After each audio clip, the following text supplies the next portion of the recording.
Graça e paz da parte do nosso Senhor e Salvador Jesus Cristo. Amém. Vamos abrir a palavra do Senhor em Colossenses, capítulo 1. No mês de julho, estaremos refletindo no livro de Colossenses e cada quarta-feira teremos um capítulo. Iniciaremos pelo início. Capítulo 1. Colossenses, capítulo 1. Certamente, nós não conseguiremos, nenhum expositor que virá nessas quartas-feiras, conseguirá exaustivamente retirar todas as aplicações e reflexões que poderiam ser tiradas do capítulo 1 e dos outros capítulos.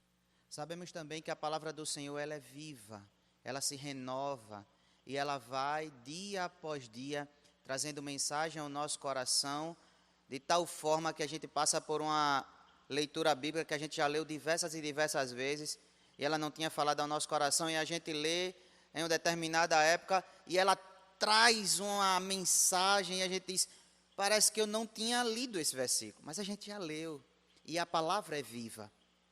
Mas, nessa noite, nós iremos ler o capítulo 1, falarei um pouco sobre o capítulo de forma geral, mas eu estarei dando uma ênfase do verso 18 ao verso 23. Tá certo? Então vamos começar lendo a palavra do Senhor. Assim diz o Senhor em sua palavra. Paulo, apóstolo de Cristo Jesus, pela vontade de Deus, e o irmão Timóteo, aos santos e fiéis irmãos em Cristo que estão em Colossos, que a graça e a paz de Deus, nosso Pai, estejam com vocês. Demos sempre graças a Deus, Pai de nosso Senhor Jesus Cristo, quando oramos por vocês. Desde que ouvimos da fé que vocês têm em Cristo Jesus e do amor que vocês têm por todos os santos, e por causa da esperança que está guardada para vocês nos céus. Desta esperança, vocês ouviram falar anteriormente por meio da palavra da verdade do Evangelho, que chegou até vocês. Esse evangelho está produzindo fruto e crescendo em todo o mundo, assim como acontece entre vocês desde o dia em que ouviram e entenderam a graça de Deus na verdade.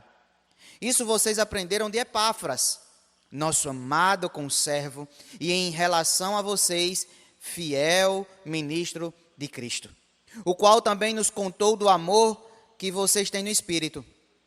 Por esta razão, também nós, desde o dia em que soubemos disso, não deixamos de orar por vocês e de pedir que transbordem do pleno conhecimento da vontade de Deus em toda sabedoria e entendimento espiritual. Dessa maneira, poderão viver de modo digno do Senhor, para o seu inteiro agrado, frutificando em toda boa obra e crescendo no conhecimento de Deus. Assim, vocês serão fortalecidos com todo o poder, segundo a força da glória, em toda a perseverança e paciência com alegria, dando graças ao Pai, que os capacitou a participar da herança dos santos na luz. Ele nos libertou do poder das trevas e nos transportou para o reino do seu Filho amado, em quem temos a redenção, a remissão dos pecados. Ele é a imagem do Deus invisível, o primogênito de toda a criação, pois nele foram criadas todas as coisas, nos céus e sobre a terra, as visíveis e as invisíveis, sejam tronos, sejam soberanias, quer principados, quer potestades. Tudo foi criado por meio dele e para ele. Ele é antes de todas as coisas, nele tudo subsiste. Ele é a cabeça do corpo, que é a igreja. Ele é o princípio, o primogênito dentre os mortos, para ter a primazia em todas as coisas. Porque Deus achou por bem que nele residisse toda a plenitude, e que, havendo feito a paz pelo sangue da sua cruz, por meio dele reconciliasse consigo mesmo todas as coisas, quer sobre a terra, quer nos céus. E vocês, que no passado eram estranhos e inimigos no entendimento pelas obras más que praticavam, agora, porém, ele os reconciliou no corpo da sua carne mediante sua morte, para apresentá-los diante dele, santos, inculpáveis e irrepreensíveis. Se é que vocês permanecem na fé, alicerçados e firmes, não deixando afastar da esperança do Evangelho me desculpem, do evangelho que vocês ouviram e que foi pregado a toda criatura debaixo do céu e do qual eu, Paulo, me tornei ministro. Verso 24, a última sessão. Agora me alegro nos meus sofrimentos por vocês e preencho o que resta das aflições de Cristo na minha carne, a favor do seu corpo, que é a igreja, da qual me tornei ministro de acordo com a dispensação da parte de Deus, que me foi confiada em favor de vocês, para dar pleno cumprimento à palavra de Deus. O mistério que esteve escondido durante séculos e gerações, mas que agora foi manifestado aos seus santos. A estes, Deus quis dar a conhecer a riqueza da glória deste mistério entre os gentios, que é Cristo em vocês, a esperança da glória. Este Cristo nós anunciamos, advertindo a todos e ensinando a cada um em toda sabedoria, a fim de que apresentemos cada pessoa perfeita em Cristo. É para esse fim que eu me empenho, esforçando-me o mais possível, segundo o poder de Cristo, que opera poderosamente em mim. Vamos orar? Bendito és tu, Deus, Criador dos céus e da terra. Bendito é o Filho e o Espírito. Bendito é o nosso Deus, o único Deus vivo.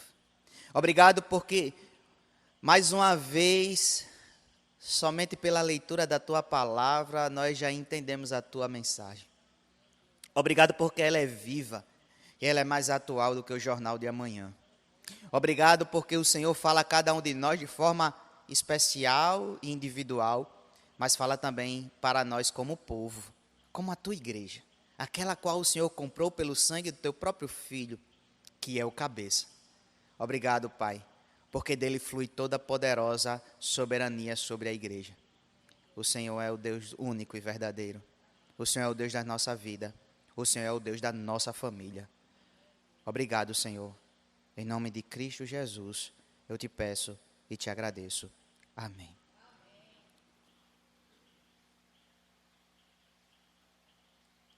Cartas da prisão. É como nós podemos identificar a carta, a epístola aos Colossenses. É uma carta em que Paulo escreveu na prisão, quando ele estava em Roma. Nós temos um tema geral do livro de Colossenses. Esse tema é a suficiência de Cristo sobre todas as coisas. Ele vai tratar, nesta epístola, sobre um propósito máximo para os colossenses.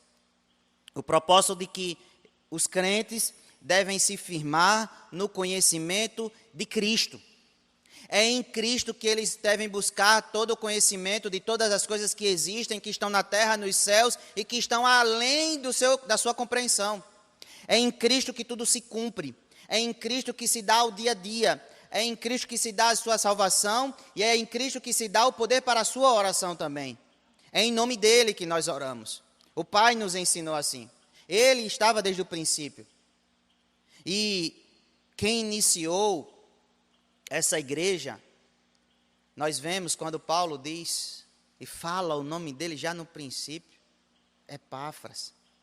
Ele dá essa indicação porque Paulo mesmo não foi aquele que diretamente fez a plantação, que iniciou o processo de plantação dessa igreja. Ele deu esse início com Epáfras. E Epáfras corre a Paulo para dizer a ele na prisão tudo quanto estava acontecendo. E uma vez que dizendo todas as coisas boas que ali estava acontecendo, ele também vai dizer sobre as pressões que os colossenses estão sofrendo. Sobre os problemas, sobre as heresias, sobre os falsos ensinos, sobre os falsos mestres que estavam rodeando a igreja.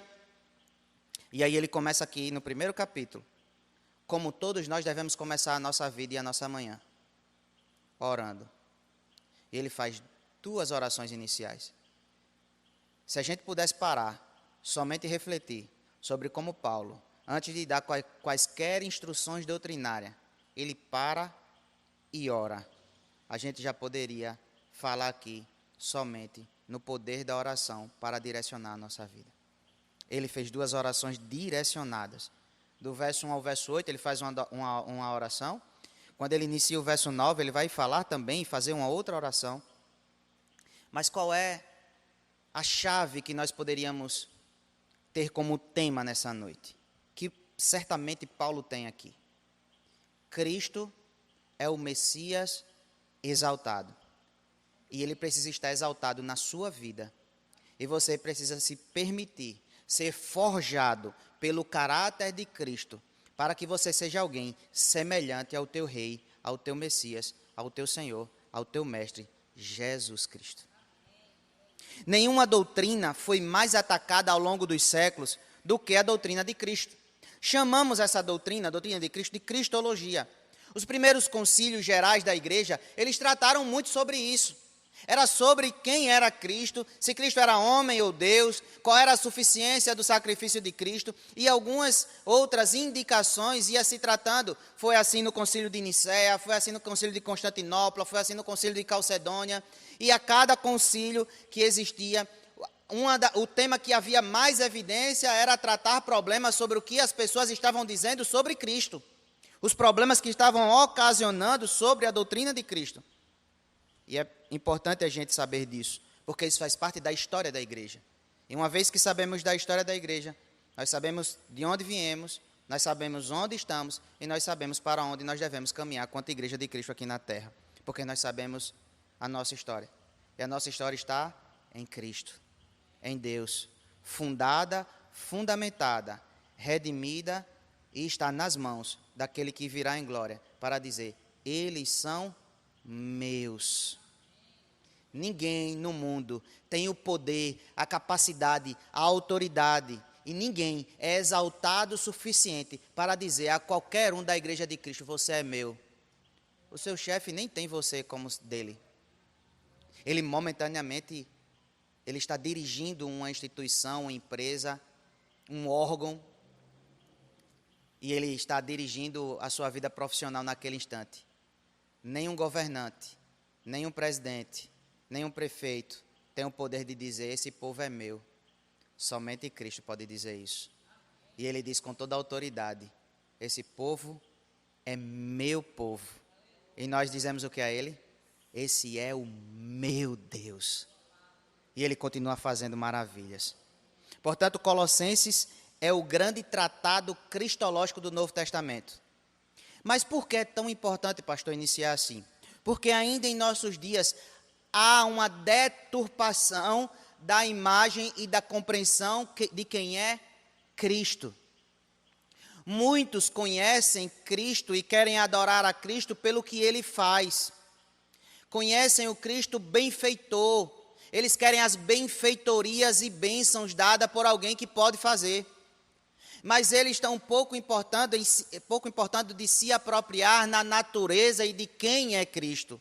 Uma vez que nós entendemos a natureza de quem é o nosso Deus, irmãos, venha o que vier, nós estamos fundamentados no Deus que é o nosso Deus, e não só no que Ele faz.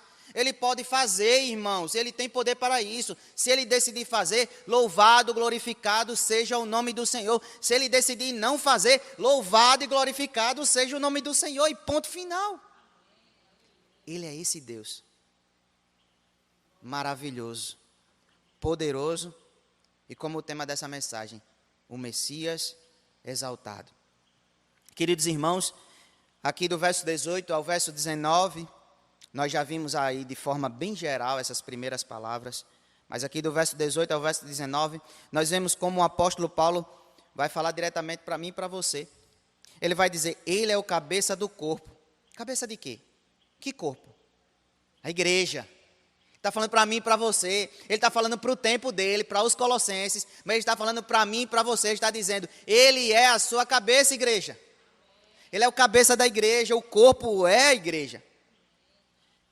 É digno que eu pare aqui, por alguns breves segundos, para lembrar uma coisa.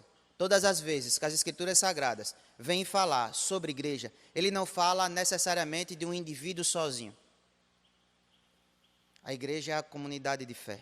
A igreja é a reunião dos santos. A igreja é a comunhão dos santos. A igreja é os santos reunidos, glorificando o único Deus vivo e verdadeiro. Há aqueles que podem dizer assim: não, mas você sozinho é a igreja. Aí ele está desigrejado, está fora da igreja, ele diz assim: eu sou a igreja. Você é a igreja. Faça como você puder, você é a igreja.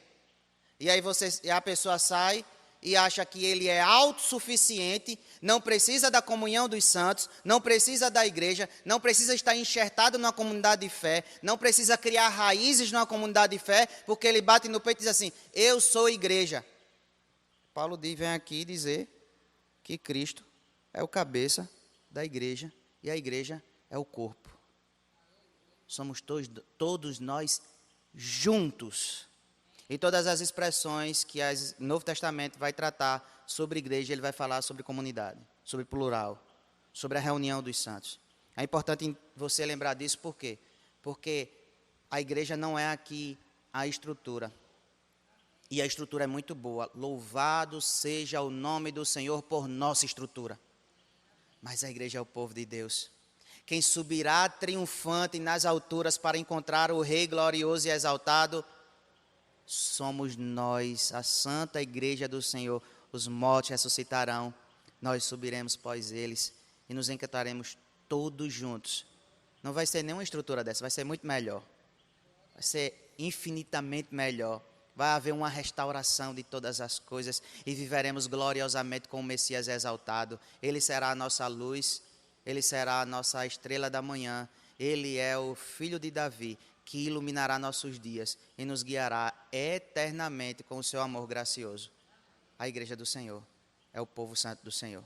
Portanto, igreja é essencial.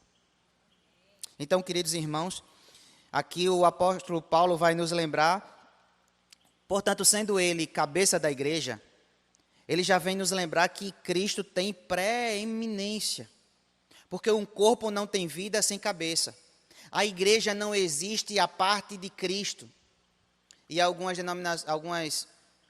seitas e outras denominações vai dizer que Cristo ele é um bom profeta, ele é um homem digno de ser imitado, foi alguém que cumpriu boas obras, mas eles não vão dizer que Cristo é o Deus vivo, o próprio Deus, o Filho de Davi. E ainda eu poderia citar várias e várias para vocês. Alguns vão dizer que Cristo só foi Deus no dia do batismo, e aí desceu o Espírito Santo sobre ele, e lá na cruz o Espírito Santo saiu dele, e ele não era totalmente Deus e não era totalmente homem. E aí há os erros e as heresias que são levantadas ao longo da história. A igreja do Senhor continua dizendo, ele é a imagem do Deus invisível, o primogênito de toda a criação, tudo foi feito por meio dele, nada do que foi feito sem ele se fez. Ele é o Senhor sobre todas as coisas, sem ele nada subsiste. Ele é Deus. E quando o Filipe diz assim, Senhor, Filipe andou com ele, né? Lado a lado. Senhor, mostre-nos o Pai. Filipe, eu acho que você não entendeu. Eu e o Pai somos um. Você vê o Pai? Olha para mim, Filipe. E ele continua dizendo para mim e para você, olhe para Jesus Cristo, irmão. Não se abale com as coisas que acontecem no seio da igreja do Senhor. Somos imperfeitos e acontece momentos em que iremos entristecer alguém ou que alguém irá nos entristecer. Você não deve olhar nem para a tristeza e nem para a pessoa da tristeza. Você deve olhar para Jesus Cristo. Jesus Cristo está dizendo assim, ei, olha para mim. Não sai dessa igreja não, olha para mim, vai ter um problema maior na outra, olha para mim. Ei, vem se vir aqui olhando para mim, não olha para o teu ego inflado que quer ser exaltado aqui no meio da comunhão, não. Quem é exaltado é o Messias, como diz essa mensagem, olha para mim. Uma vez que você olha para o próprio Cristo, você não fica olhando para si mesmo, não, você não fica olhando para as pessoas, você não rodeia aqui essa igreja procurando um defeito em cada canto da igreja, você está olhando para Cristo, e a tua suficiência é andar em caminho a Cristo. Se você já tem um alvo e caminha de acordo com o princípio do alvo que te estabeleceu, você não fica preocupado com o que está ao teu redor, porque você tem um alvo, você tem um caminho, você tem uma trajetória, e você não pode parar. Grandes coisas tem feito o Senhor por nós. Por isso nós continuamos alegres, independente das circunstâncias. E o Senhor tem feito grandes obras aqui nessa igreja, de modo que nós não podemos parar. Portanto, a primeira reflexão para passarmos para a segunda parte, você está permitindo que Cristo seja o edificador que conduz o teu relacionamento com a comunidade de fé? Você tem permitido que Cristo seja aquele quem conduz o trabalho que você tem exercido na casa do Senhor? Você tem permitido que Cristo seja aquele que guia a tua vida na igreja com o povo de Deus reunido? Nós precisamos permitir que Cristo seja aquele que guia os nossos relacionamentos na igreja. Porque haverá conflitos, sim. Mas quem vai estar dirigindo toda a circunstância é o próprio Cristo. Com corações quebrantados, com pessoas entendendo as suas incapacidades, entendendo que a capacidade é do Senhor, entendendo os seus defeitos e falhas e entendendo que o bom vem do Senhor, o conserto vem do Senhor, a renovação vem do Senhor, o perdão vem do Senhor, o reconhecimento vem do Senhor. Se alguém te magoou, ore para o Senhor e continue agindo com amabilidade para o teu irmão, porque todos nós juntos somos a igreja e Cristo é o cabeça. Não há gente mais importante do que a outra dentro da igreja. Há um corpo, há um cabeça. E é fundamental que só exista um cabeça. Essa igreja não é a igreja que tem anomalia. Essa igreja não tem dois cabeças. Essa igreja tem um cabeça. É Jesus Cristo. E somente Ele, irmãos. Portanto, Ele vai nos lembrar que Ele é o cabeça, porque isso significa que Ele é a fonte, a origem. Ele vai dizer que a igreja só tem vida em Cristo, que nós estávamos mortos e Ele nos deu vida. Cristo é a fonte e o poder, a alegria. Mas Ele vai nos lembrar também que Ele é o cabeça no sentido de que Ele é aquele que todos nós estamos sujeitos. Que Ele é a fonte. Jesus é quem supre a igreja através dos dons e talentos, através do seu poder, através do Espírito Santo, através da sua palavra. E eu quero te lembrar, Ele tem a primazia na minha e na sua vida. E quando dizemos isso, nós lembramos que nenhum programa de televisão, nenhum jogo eletrônico, nenhum passeio em shopping center deve ter a primazia na minha e na sua vida. Cristo tem a primazia. Devemos zelar por estar na presença de Cristo com a nossa comunidade de fé. Devemos ter em grande estima estar reunidos com os nossos irmãos na casa do Senhor para louvar o Senhor com o povo do Senhor. Por isso, meu irmão, o apóstolo Paulo vai lembrar que a ressurreição de Cristo prova que existe uma nova vida disponível para o seu povo. A ressurreição de Cristo é o poder pela qual a igreja vive. A morte agora não tem mais a última palavra. Ela não pode mais infundir terror naqueles que receberam a vida de Cristo. Jesus afirmou, eu sou a ressurreição e a vida. Quem crê em mim, ainda que morra, viverá. Portanto, Cristo é a presença viva. Ele é o autor da vida. Ele é o conquistador da nossa vida. Quem nele crê não morre eternamente. Portanto, todos nós viveremos eternamente com o Senhor. Cristo tem total preeminência. Pela sua ressurreição, Cristo venceu todo inimigo, todo poder adverso. E não há nada na vida e nem na morte que possa sujeitar ou conter o Senhor. Pela ressurreição, o Pai exalta o Filho e dá o nome que está acima de todo o nome, para que ao nome de Jesus se dobre todo o joelho nos céus, na terra e debaixo da terra. Lembram que é isso que Paulo diz em Filipenses, capítulo 2, verso 9 e 10? Portanto, devemos lembrar que nele reside toda a plenitude. Tudo quanto Deus é, habita em Cristo. Toda a plenitude da divindade, todos os atributos divinos residem em Cristo. A plenitude sempre foi parte do seu ser. O evangelista João registra, ele vai registrar que ele estava no princípio com Deus e que ele era Deus. E Paulo também vai trazer essa mesma compreensão quando ele diz que nele habita corporalmente toda a plenitude da divindade. O que ele está dizendo? Ele é o próprio Deus.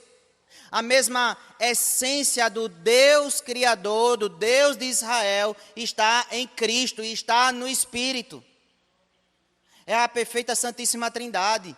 Talvez não possamos e não consigamos entender com toda a perfeição o mistério da Trindade Santa, mas sabemos de uma coisa, o Deus Pai é um, Deus Filho é Filho, Deus Espírito Santo é Espírito Santo.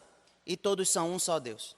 É um único Deus. Um único Deus vivo e verdadeiro. No Pai, no Filho e no Espírito. O Filho nunca foi criado.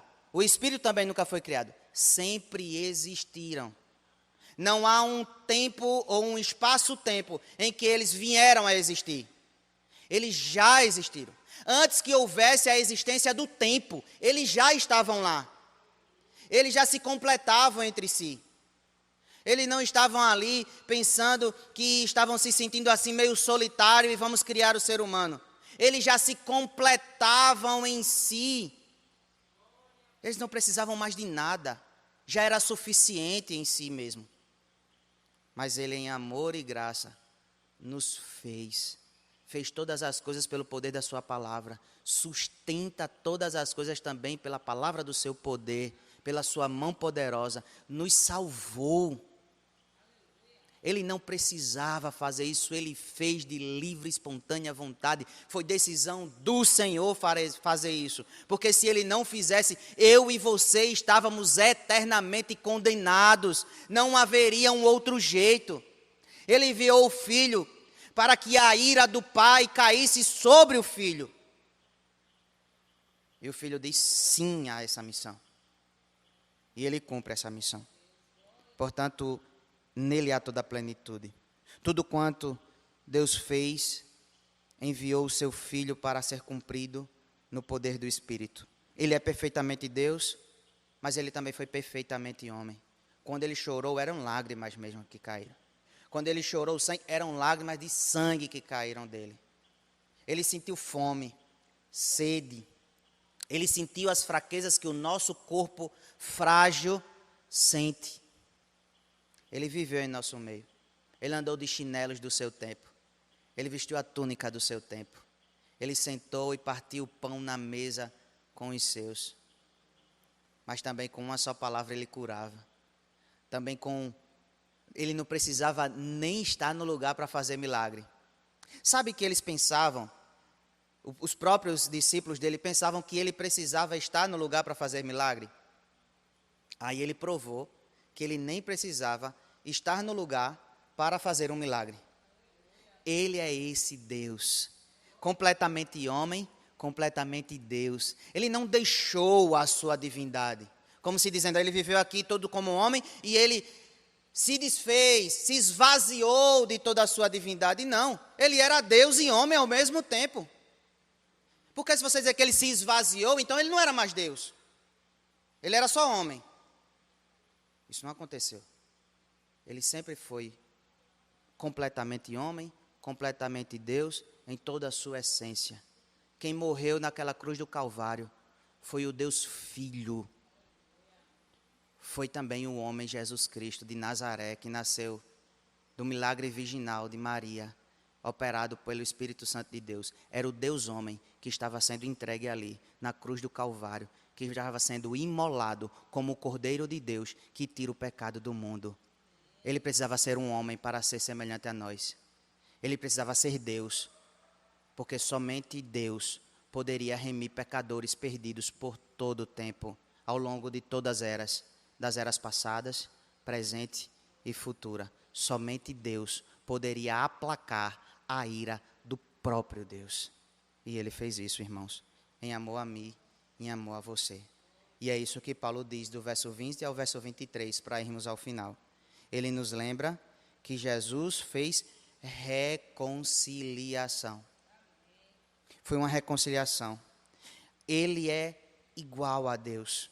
E Ele cumpriu.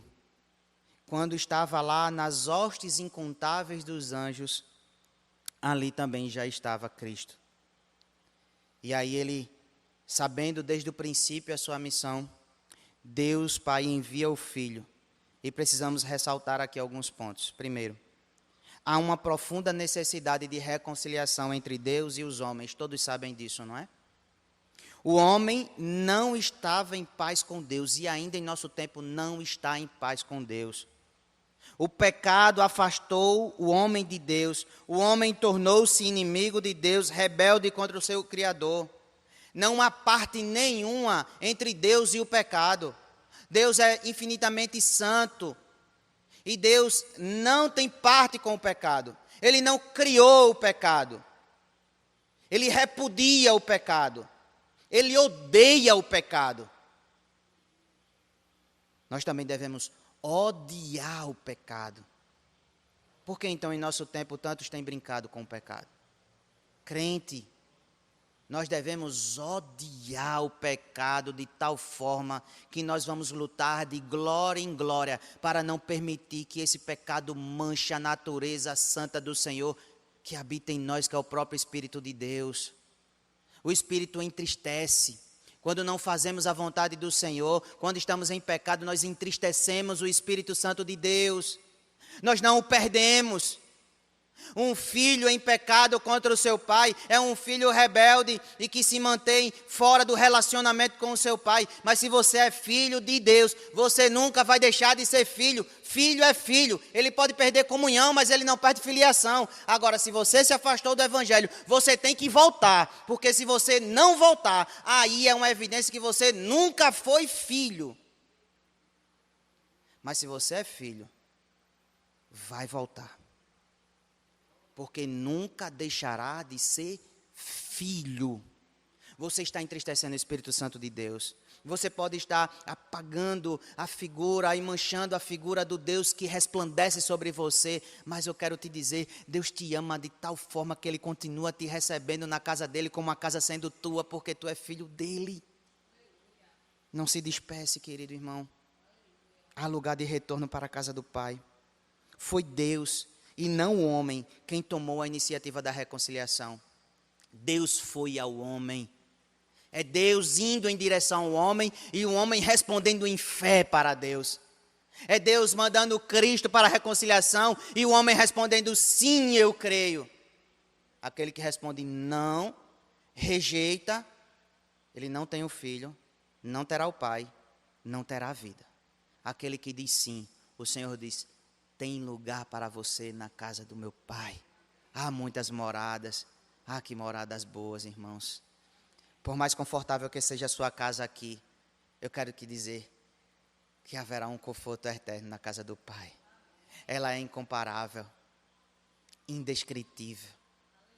Mas nós podemos compreender quando ele fala nas figuras últimas da restauração de todas as coisas. O ouro nem será ouro mesmo. É para mostrar que o ouro não é nada e nós pisamos nele. É para mostrar que é algo fora da concepção terrena. Que tudo quanto é tesouro aqui, nem será tesouro lá. Aquilo que seria tesouro aqui, estará debaixo dos nossos pés, andando sobre eles. Ah, irmãos, como será bom. Quando Cristo morreu na cruz, Ele nos reconcilia com Deus. O sangue de Cristo é a fonte da reconciliação. Fomos reconciliados com Deus mediante a morte substitutiva de Cristo, o derramamento do seu sangue remidor. E dele flui reconciliação de cruz para aqueles que acreditam em Cristo. Na cruz, Deus puniu nossos pecados em seu Filho. A cruz ocupa um lugar central no Evangelho. A cruz revela tanto a justiça quanto o amor de Deus. Irmãos, não pensem como alguns pensam, Deus somente é amor. Irmãos, Deus é amor e Deus é perfeita e plenamente justiça. E Ele haverá de julgar vivos e mortos. Os crentes terão o tribunal de Cristo e receberão das próprias mãos de Deus o seu galardão final. Aqueles que rejeitam a Cristo estarão no tribunal de morte e eles estarão eternamente apartados da presença do Deus vivo. Satanás nem é o dono do inferno. Ele não é dono de nada, irmãos. A ira de Deus permanece sobre aqueles que rejeitam a Cristo como Salvador. Mas a justa e santa remissão do Senhor cai sobre aqueles que reconhecem a Cristo como suficiente para a sua vida. E tem somente Ele como alicerce para a sua vida. E aí você coloca Ele para alicerce do seu lar. E você lembra que Ele é o alicerce da sua igreja. Porque nós somos a igreja do Senhor. Portanto, irmãos, eu quero ir finalizando. Lembrar que há bênçãos para a reconciliação. E o apóstolo Paulo vai nos lembrar isso. Vai nos lembrar, primeiro, que há uma universalidade na remissão. É apresentado ao mundo todo a remissão. É apresentado ao mundo todo que há salvação em Jesus Cristo. É apresentado ao mundo todo que há um caminho para a salvação e ele é Cristo. Há apresentado ao mundo todo que há um, que é o Deus vivo, que pelo seu sangue dá vida. Mas isso não quer dizer o universalismo de salvação. Isso não quer dizer que todos vão ser salvos. Se fosse assim, Cristo morreu em vão. Alguns vão dizer, não importa o que faça, no final todo mundo vai ser salvo. Então, nenhum plano de redenção do Senhor faz nenhum sentido. E a Bíblia não se contradiz. Há uma oferta voluntária pelo sacrifício de Cristo na cruz do Calvário a todos quantos nos ouvem. Mas se você não crê em Cristo como único e suficiente Salvador, não há redenção para você em outro lugar. É somente Cristo e Cristo somente. E aí ele lembra que ele nos dá paz com Deus, ele nos leva para um caminho de santidade, ele nos reconciliou, ele nos torna inculpáveis e irrepreensíveis, e ele nos dá uma bendita esperança. Vê que frutos finais excelentes. Uma bendita esperança. Ele nos salva e o seu próprio Espírito nos fortalece e nos instrui a ser santificados. Porque se ele só nos salvasse, nos deixasse à deriva e dissesse assim, eu fiz a minha parte, agora faz a de vocês aí para ver se vocês conseguem continuar com a salvação, estava todo mundo perdido. Ele não fez isso. Não foi assim que ele fez. Ele fez a parte dele. Aí a gente pensa assim, era suficiente. Ele faz, não, calma aí. Tem mais uma coisa. Eu vou deixar o meu Espírito, que estará com vocês. E quem capacita o crente a obedecer, não é você que é bom demais. É porque o Espírito Santo de Deus é bom demais. E aí o Espírito Santo de Deus te capacita à obediência, porque o ser humano sem Deus, ele é desobediente. Ele infringe a lei do Senhor. Ele deliberadamente decide tomar decisões que não são de acordo com a vontade do Senhor. Mas com Deus não. O Espírito Santo fala com a gente interiormente. O Espírito Santo dá ocasiões para a gente. O Espírito Santo nos livra também de ocasiões. E o Espírito Santo nos capacita a obedecer. O Cristo obedeceu à vontade do Pai. O Espírito obedeceu à ordem de Deus. O crente obedece, porque o Espírito que está no crente é o mesmo Espírito do Deus obediente. Porque ele obedeceu a todos os preceitos que ele mesmo tinha feito. A aliança e o pacto que ele fez no início, em Gênesis, ele cumpriu. E nós vamos cumprir as ordens do Senhor, porque o Espírito Santo do Senhor nos vai capacitar para isso. Irmãos, essa evidência nos lembra que nós devemos ter um apego ao Evangelho maravilhoso, nos lembrando que não haverá dor, nem pranto, nem sofrimento. Há um Cristo exaltado, há um Cristo que vai voltar, há um Rei que reina, há um Rei que não é Rei de mortos, mas Rei de vivos. Há um Rei que virá em glória. Esse é o Messias exaltado dessa curta mensagem, mas de uma poderosa palavra do Espírito Santo de Deus no primeiro capítulo. Eu te motivo a essa semana você ler mais uma vez o primeiro capítulo e deixar Deus falar mais uma vez em todos os versículos. Aqui eu fiz do 18 ao 23. Você pode ir mais. Vá mais além. Há um sacerdócio universal de todos os santos. Um crente, por mais humilde e simples que seja, com uma Bíblia aberta, é o maior guerreiro que existe na face da terra. Há supremacia na palavra do Senhor. E há um Messias exaltado para nós nessa noite. Coloque-se ao pé de Cristo e diga ao Senhor, eu quero ser ainda mais obediente. Capacita-me, Senhor, com o teu Santo Espírito. Obrigado pelo Messias exaltado, que vive e voltará. Pai Santo, obrigado pela tua palavra. A tua palavra é rica. A tua palavra é superabundante de graça. Obrigado porque há um Cristo. Obrigado porque mesmo em meio à desgraça do pecado, o Senhor não nos deixou órfãos. O Senhor nos enviou o próprio Deus vivo. Nele há toda a plenitude de Deus. Nele há tudo que qualquer ser humano precisa para remir a sua alma. Não há como expurgar o pecado do ser humano se não for pelo meio de Cristo.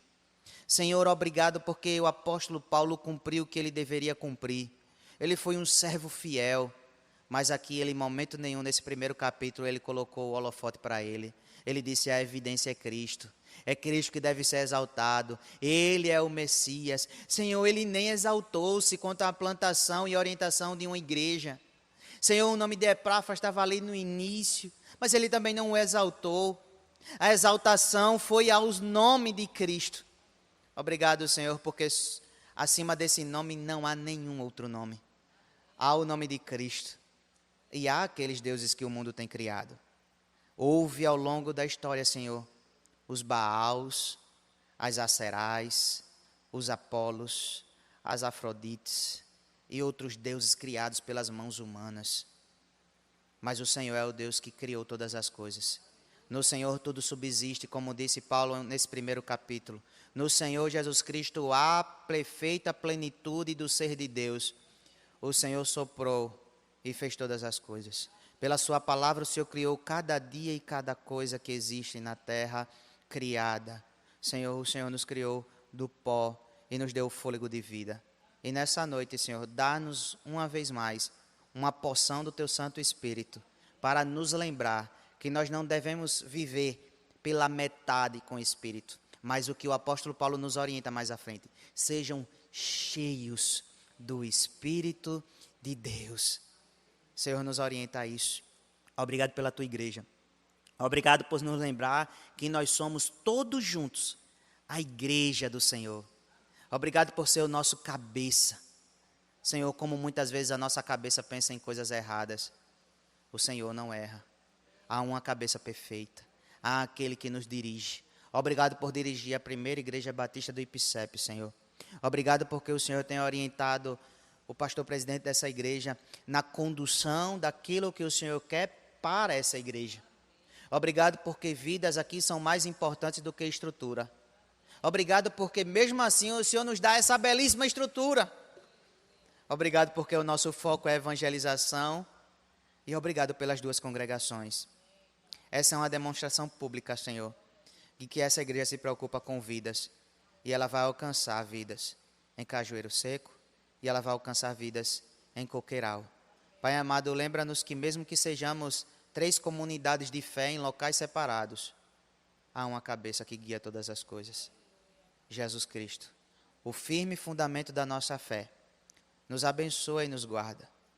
Nos levanta o Teu rosto sobre nós. Nos dá paz, agora e para todo sempre. Amém.